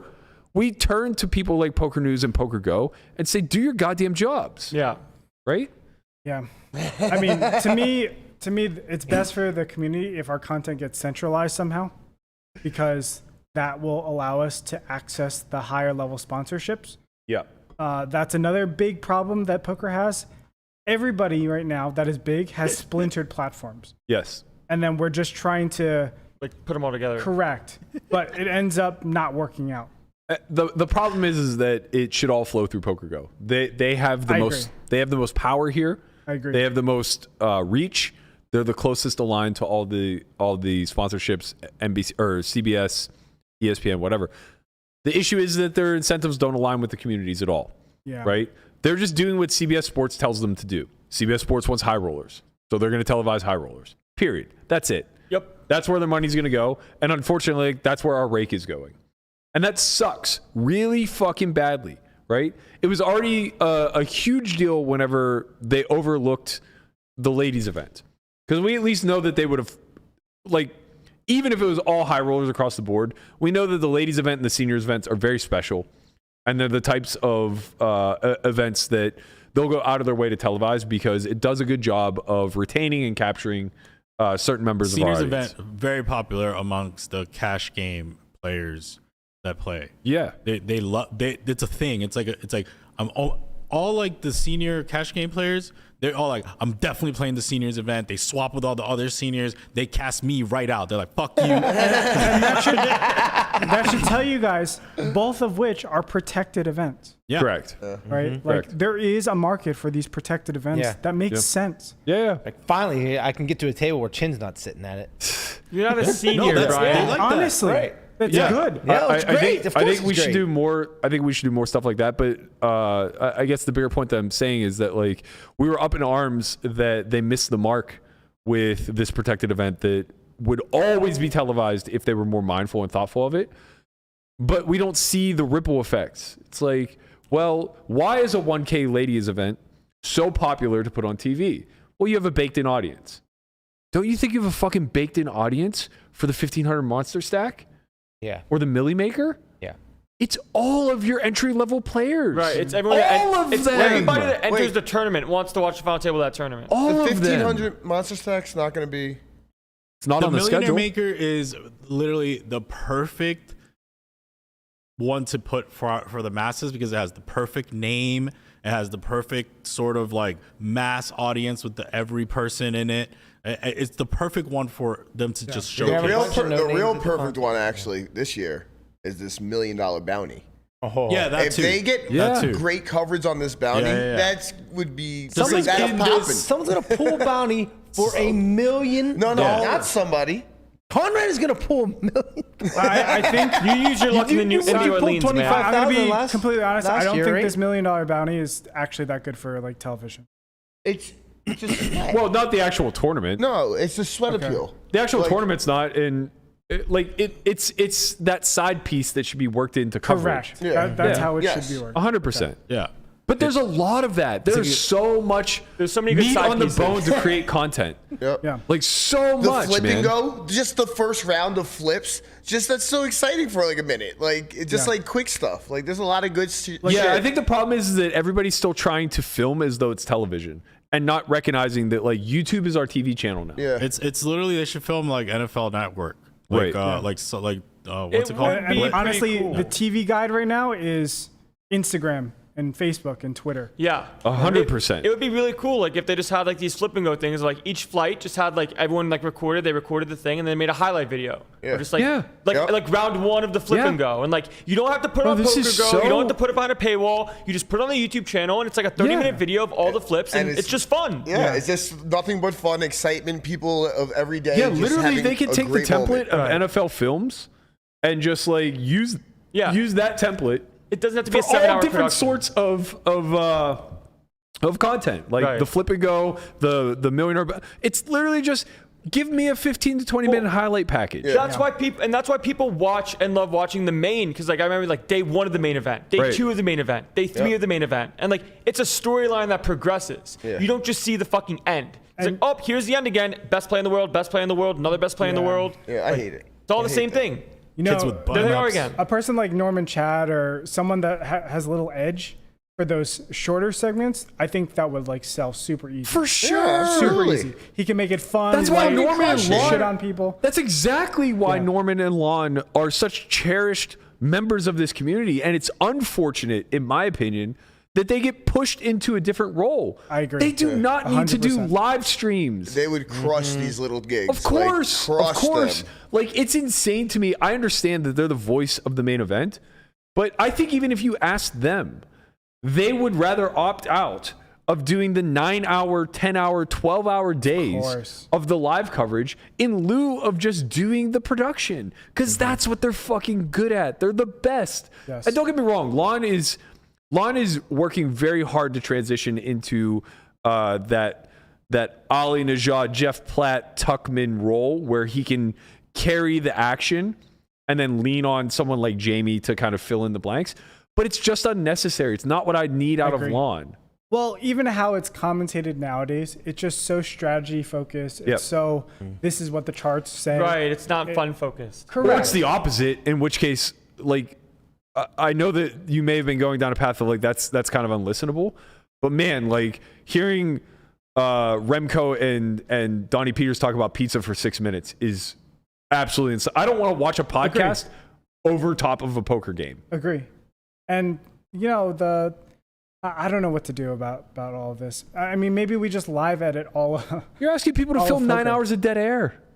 Yeah, I mean, I think the real play here is to, you know, we have Guapo and I did a production with GG Poker, where we were watching multiple tables and trying to just clip out highlights of like 2 hours or 3 hours. This is what's going on. This is how we got here, and I think that makes a lot of sense. Yeah. We still watch it live, but you know there is some longer delay. And it just gets chopped up a little bit to the point where we know there's consequences on the line. It's also like top 18, top Like if you 9. did like a 2 hour dynamic delay and just cut Correct. all of the insignificant hands out. Correct. Yeah, I will say to kind of bolster this point and kind of prove that something might be being done is I was playing a tournament. I'm pretty sure it was a 1500 6 max, and Aoki was running around like for GG with a camera guy, just going to different people and just asking fast, rapid questions. And they're gonna make a video about that and produce that and like put that out. And, like it's just fun stuff that people might just enjoy. It doesn't have to be like this full production of like I think final the tables problem, only. I think the problem is maybe not a problem, but like to me it's lazy. Yeah. That the companies are relying on the players, the ambassadors, the vloggers, whatever. Right. Like I'm saying that we could do that if we wanted to create some guerrilla style news channel or whatever. But like if I had a full fucking production house, I would not do that. These are not the people that I would employ. It's tough because if you are a no name, like if I walked up to Phil Ivey and be like, "Can I get an interview with you?" I'll just be like, "No." Right.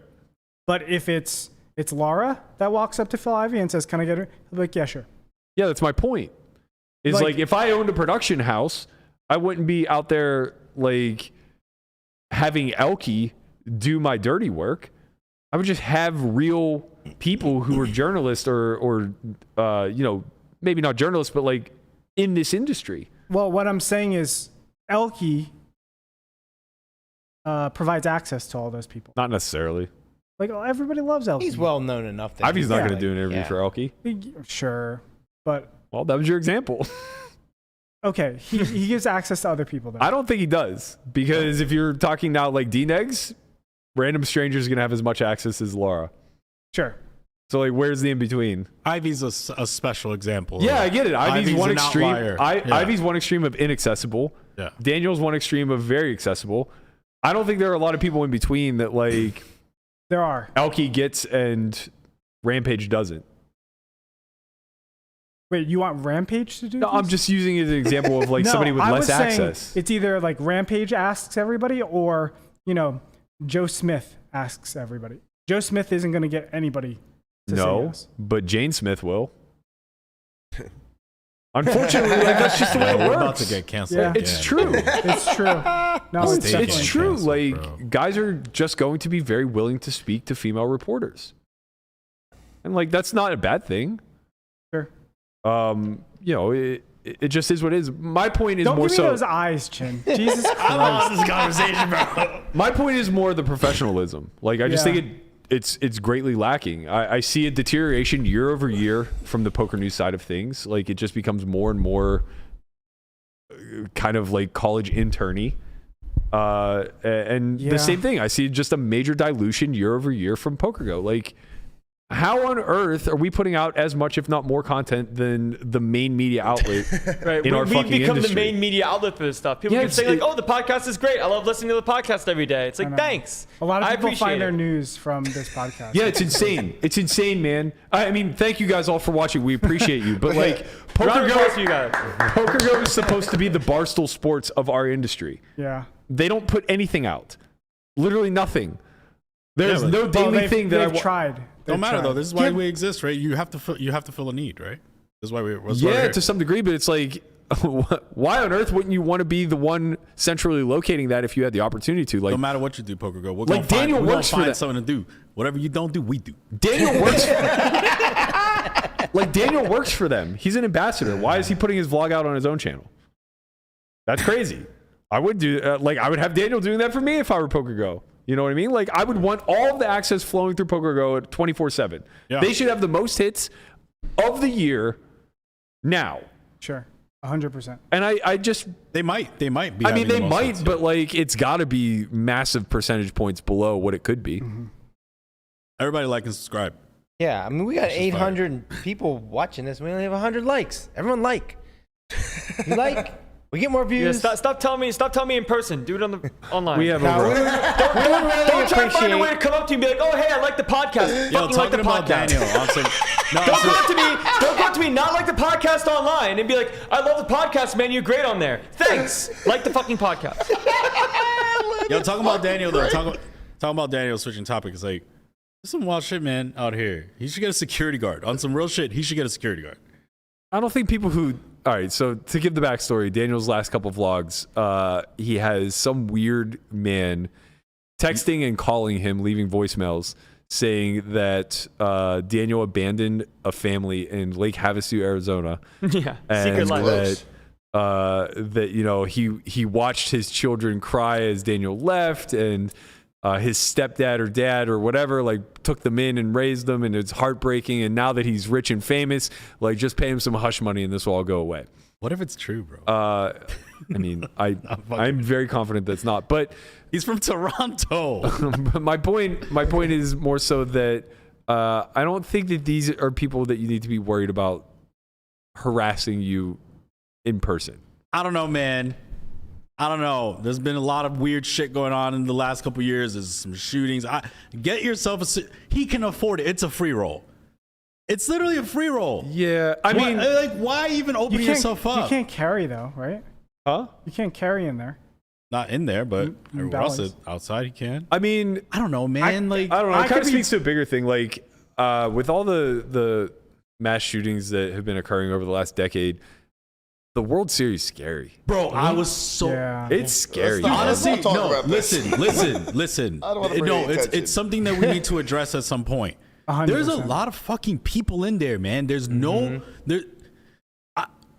Bro, I remember there was like a huge crowd, like when we were waiting for the entry to the housewarming, and I was like, I'm gonna wait outside because if something happens here, there's no way out. And I literally walked out to where the bathroom is and just waited.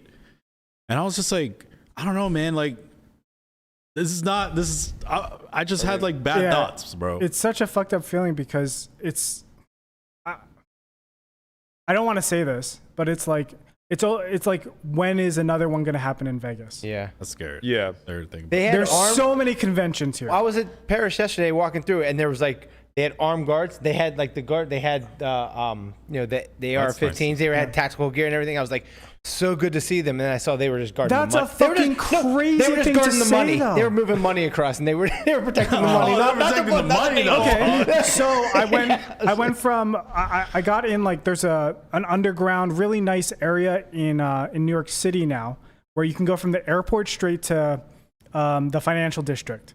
I don't know what it's called, but it looks like clinical. Everything's super white.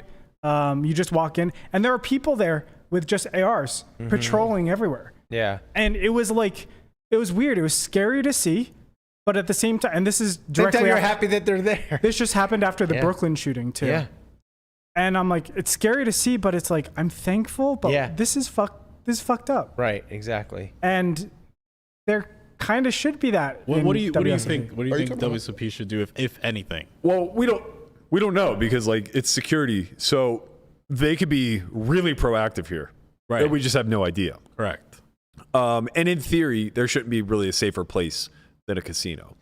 For points of what Lamanum just mentioned, like they have multiple armed guards with ARs protecting money. You would assume that people aren't going to come in and fuck around, but it is a little bit scary just because everybody gets kind of funneled in to an area, and there are many entrances. I was there. Like this is right at the beginning, and right at the entrance they had 2 like armed guards. They had like the tactical gear on, and they had a dog with them too. So like they were there protecting the people. So that was great to see. Like there's just a lot of entrances. That's really like I think is the only way. No. What do you mean? You can come in from the parking garage. You can come in from the main entrance of Paris, main entrance of Bally's. Through the parking garage after you get. They were already in through there. What do you mean? I mean into like the convention center itself of Paris. Oh, you're saying that's where the guards were.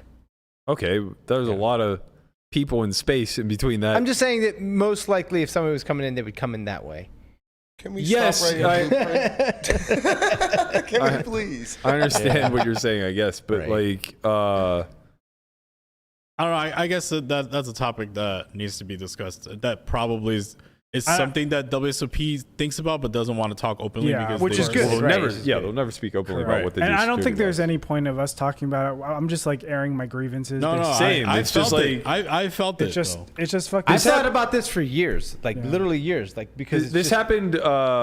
This must have been like 4 years ago or so, maybe 5 years ago. We were playing in Ivy's room, and there was the Miss Universe competition here at Planet Hollywood. And apparently, like right after the Miss Universe was crowned, some woman, her car jumped the curb and hit and killed somebody. But nobody, all that we heard, or that anybody heard amongst the casinos, were that the casinos were on lockdown because I remember it was misreported as a terrorist attack. Jesus. So this is separate from where the woman actually drove her car in trying to kill people in Vegas, because that happened too. Remember? Where did that happen? Right on the Strip. Might be the same incident, but I'm thinking it probably is. That's why they put actually, the barriers up. The only other time where the casinos were on lockdown or like semi-lockdown was where there was like that shooting in front of Aria. Yeah. But in this particular instance, we had like no information, and we're all kind of like running through these risk probabilities of like, well, we're just sitting ducks here and we're across the street from Planet Hollywood. Like, does it make more sense to keep playing this game and just trust that, we're safe, or leave? You guys kept playing, didn't you? We didn't have any accessibility to get off the Strip. Like Ubers couldn't come in and out. You couldn't get your car from valet and leave. Like you're just trapped. So it's just like, are we better served staying at this table, or are we better served like going out and walking the Strip and being outside of like a condensed populace? And it was weird. Like I don't remember who I was talking with at the time, but I just remember like texting them being like, I just don't feel comfortable sitting here any longer. And it was nice because like Baldwin was in the game and knew the chief of police and everything else. So like we got word before everybody else of like what actually had happened. And if something really goes down, like Baldwin has the helicopter at the room. So you could just dip, like for real. Yeah, right. Baldwin's like, later, Burke. He knows where those panic rooms are, and Burke, were you gonna get a seat on Baldwin's helicopter? Dude, that shit has 9 seats. No, that thing has 9 seats, bro. No shot. He would just 9 be seats, like, you could get a game going. No, he's like, let's just shoot up, bro. We're good. he'd be like, just stay on the roof. You'll be safe. So you guys just stuck around and played, right? You didn't do anything. We just kept playing. I was like the only one of the 9 that were even concerned. Like the casinos are the only place like in the world where like the fire alarms are going off and nobody moves. Everyone just keeps going about their business. No, literally it was like the go-to place in Jersey when there's a snowstorm. Yeah. We all just shoot to the casino and be stuck hurry up and there. Get there. Let's hurry up and get to Borgata. I was like, hurry up, get to Borgata before the snowstorm hits. Coming. And then we're just stuck. And in. I mean, the we fish say can't that though. leave. The fish can't leave, bro. We're all in there. The largest mass shooting in Vegas is obviously from the MGM Grand. So I mean, Mandalay Bay, you mean? Yeah. Mandalay Bay. Yeah. No, it's really. But it wasn't inside. It was out. It wasn't inside. Yeah. Correct.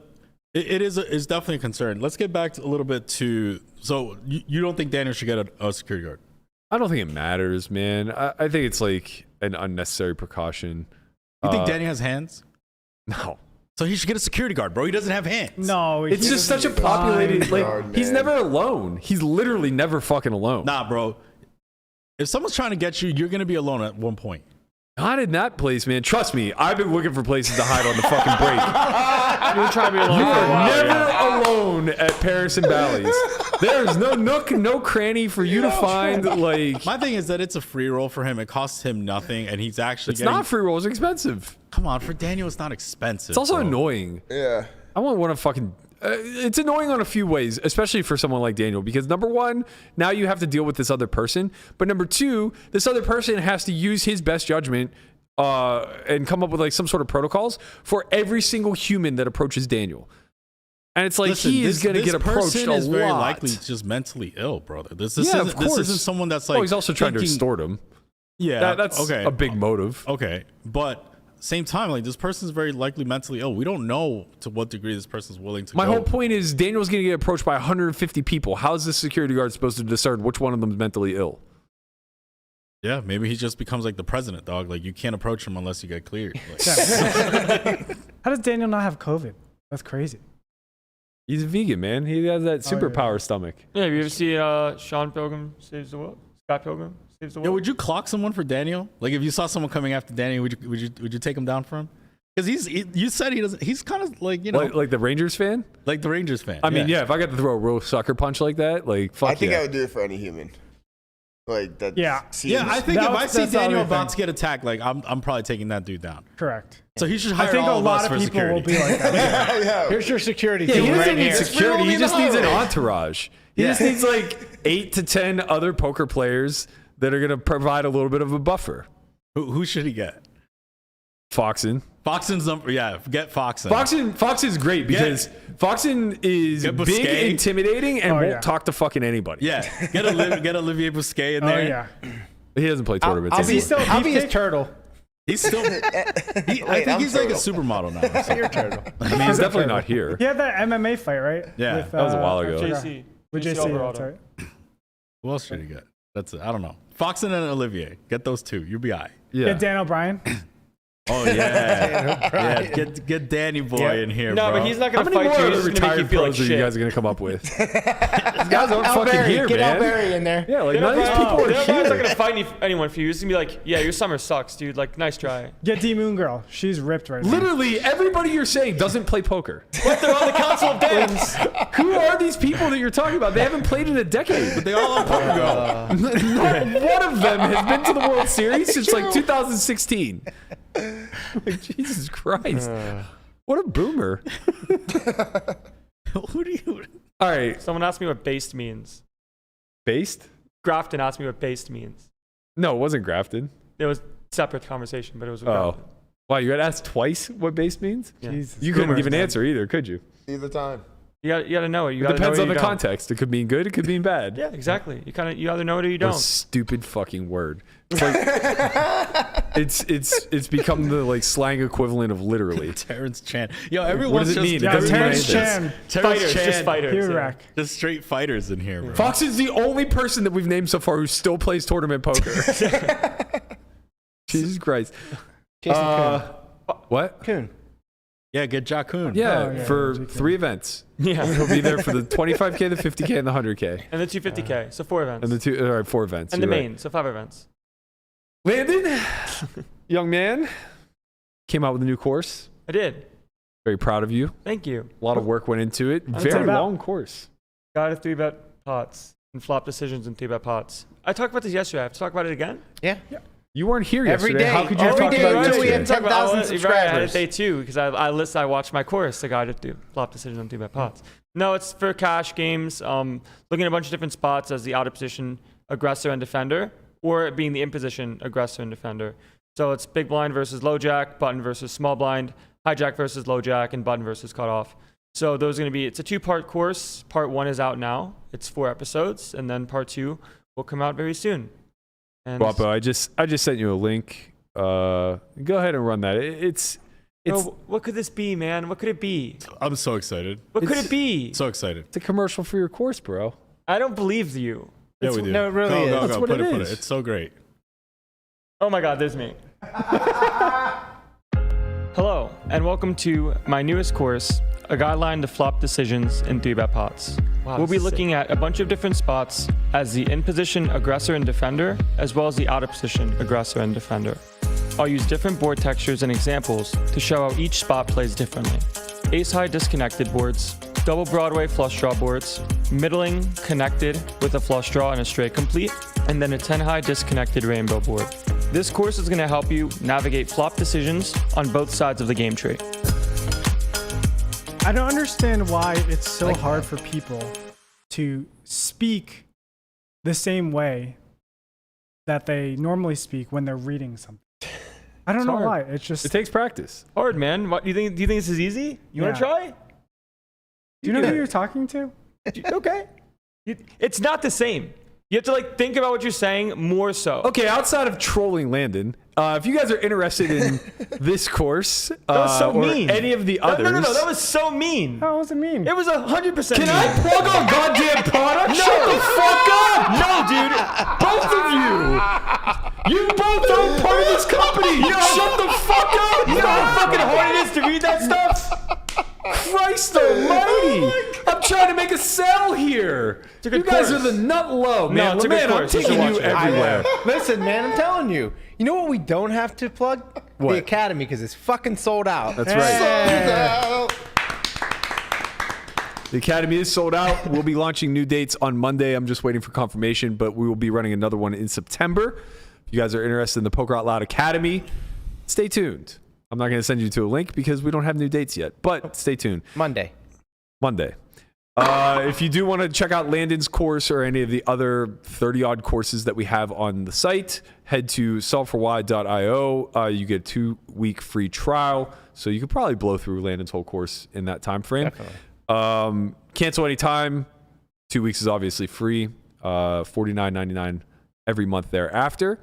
And also check out Poker Out Loud while you're there. 7 full seasons. On second thought, season 7 is going to launch in 2 weeks. Be prepared for that. A lot of fun hands from this past season of Poker Out Loud. The first 3 episodes I do are fucking Christian versus Nate. Just I shouldn't spoil it. no, actually, it's weird. I thought he played some of the hands non-optimally, but it ended up being you, sir. I'm an exploitative player. He got bodied. Fuck out of here. You, sir. You, sir. You keep were- following those machines. forgot I'll what keep bodying people. You keep following those machines, guys. Yeah. Nerds. Fucking nerds. All right, let's get in the streets. We got a monster stack to go win. At least half of us are heading down. Maybe more. All? Good luck today, guys. 1, Let's 2, go. 3, 4. Yeah, we'll see. The Well, manager's manager. on the fence. This is the Tortoise fucking Invitational. It really is. You were going. He's not gonna play unless he can get in at 10 a.m. on the dot tomorrow. He wants to No, be there I from can't. fucking start. Tomorrow I can't play. I got plans with the girl. Tomorrow might be 10-handed, dude. It means late rights today. Tomorrow might be 10-handed, which You get sucks. 20 big blinds at 10:30 at night. That's pretty Yeah. insane. Yeah, No, but I mean- also you pass on playing 10 levels. No, yeah, I'm going right now. I mean, if Yeah. you get down there two or three, you still have close to 100 bigs. I think. Yeah, we're going down right now. We 80 should have bigs. 125 bigs. Dream. Get in the I'm streets. ready. This is the cash game invitational. Yeah, it It's is. literally like, oh, you motherfuckers been having fun for a long time. I'm here now. 3-bet. And You just got like, 8 levels of 100 big blind poker. Let's fucking do this. wow, what a It's life. the CGI. They can't breathe. They're like, I can't be all in. Mm-hmm. They have Oh, they sevens can. and they Oh, have to fuck play with the you. hand. I promise you. They can be all in. and I they promise You you. will see. I promise you. One of us will be all in before the next break. 100%. The next, so the first break just passed an hour ago. If we go down now, I'm gonna bluff it off. You should probably be getting odds on this. way. Dude, I'm no We'll way. definitely be all in. bro. Within the first round of the 6-max, I Giving was odds. all in, like 3x pot. Sorry, I've river. been giving odds. Conrad already left in the middle of the podcast, went down, busted, and came back. I played fucking re-events Did yesterday. we get no re-entry today? No re-entry. All right, let's fucking go. One bullet per day. All right, I'm jonesing. Let's get out of here. Same time tomorrow. No. Tomorrow's Saturday. Tomorrow's Saturday. Yeah. Monday. We're off. We'll see you guys Monday with new Academy dates, news of who made it through in the Monster Stack, more bracelet winners. Please like, subscribe, leave comments below of what you want to hear us talk about. We appreciate you as always. Another week in the book for the WSOP. We'll see you guys all Monday morning. Peace.